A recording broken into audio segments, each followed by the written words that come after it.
September the 11th, 2001.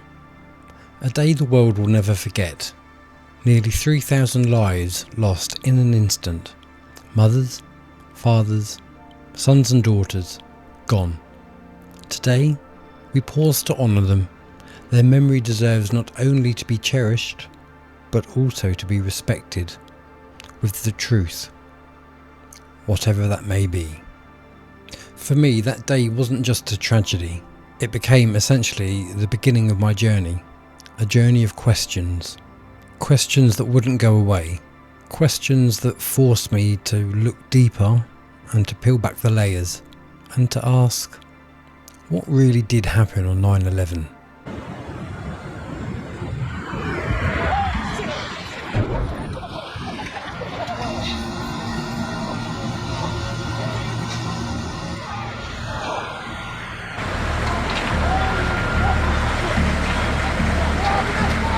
At first, I was just all consumed by what I was seeing on that morning. It was like something that I'd never seen before.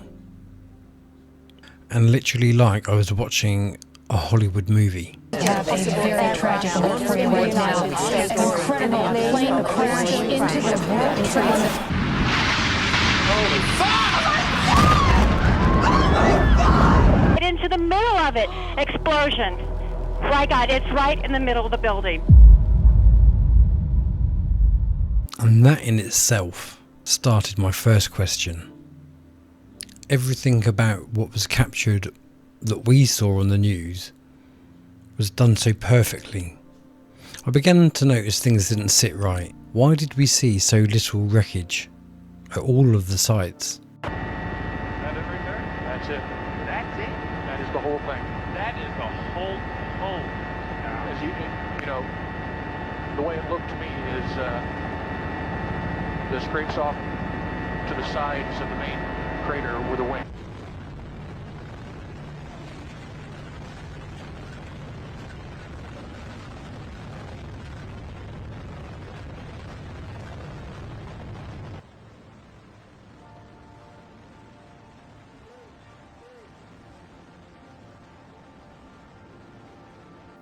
Why were delicate items like passports, bandanas, found intact, whilst massive jetliners were obliterated?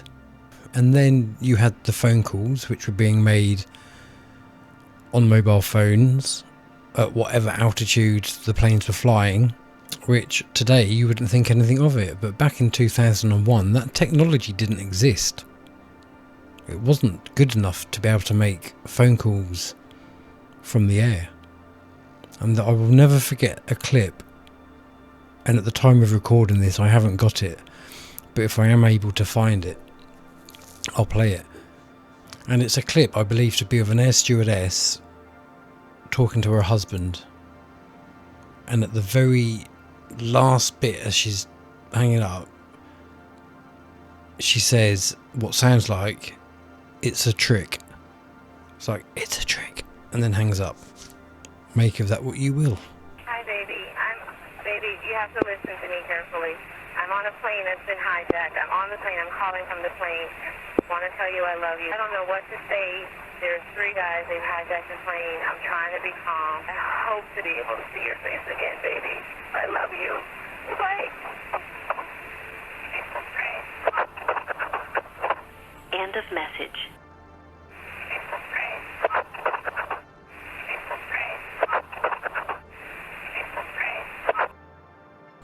But the fact remains, the technology wasn't good enough.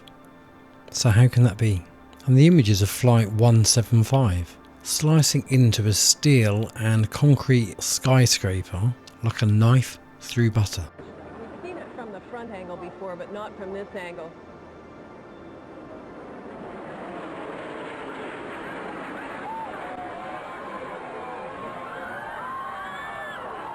Planes crumple on bird strikes.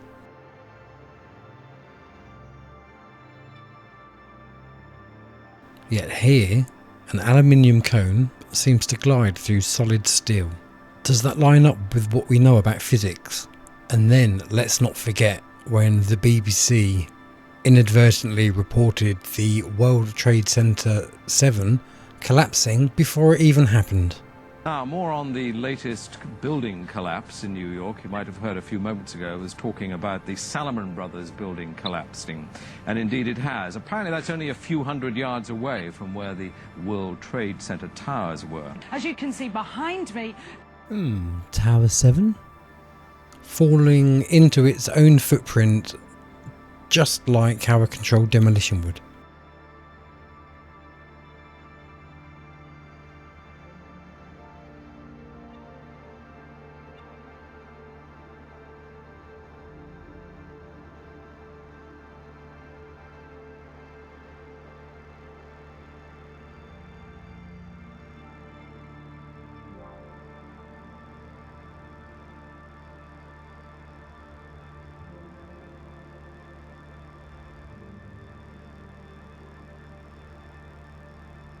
Many saw it and recognised the telltale signature. Could that have been a coincidence? Could the fact that the owner said, yeah, pull it, which is also a well-known term for kablooey, and these weren't wild ideas either, made up by some tin-foil hat wearing conspiracy theorist. Architects, engineers, pilots, they all raised their voices too. They questioned the official story, they demanded answers, and so did I.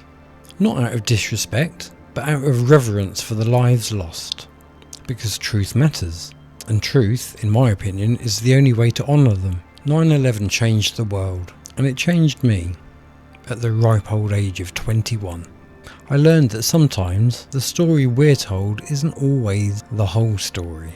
And when thousands of lives are cut short, the least we can do is keep asking questions until the truth stands clear.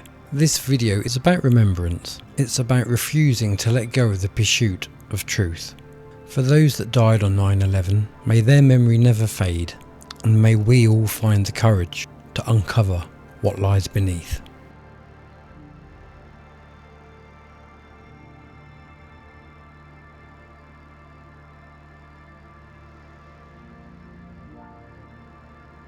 But here's the thing, what most people overlook is what happened after 9/11. In the wake of 9/11, America entered a new world, an entirely new world. The Patriot Act was signed into law, giving government agencies sweeping powers of surveillance and control. Civil liberties were quickly rolled back in the name of safety. Every airport in the country transformed overnight. Endless security checks, body scanners, and restrictions that we all still live with today.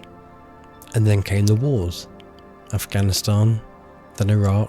Young Americans sent thousands of miles away to fight in conflicts that stretched for decades. Wars branded as justice, but that also served much deeper political and economic interests. Trillions of dollars spent, generations scarred, and to this day questions remain unanswered about what was really happening behind the scenes. 9/11 became the spark that ignited this so-called war on terror. A war without borders, a war without clear end, and with consequences that didn't just reshape America, but the entire world. Foreign policy, geopolitics, even the way we think about freedom, privacy and security, all of it traces back to that day. So when we say 9/11 changed everything, it's not just a slogan, it's reality. It changed how nations waged wars on each other, how governments spy on their own people, and how ordinary people like you and I move through daily life.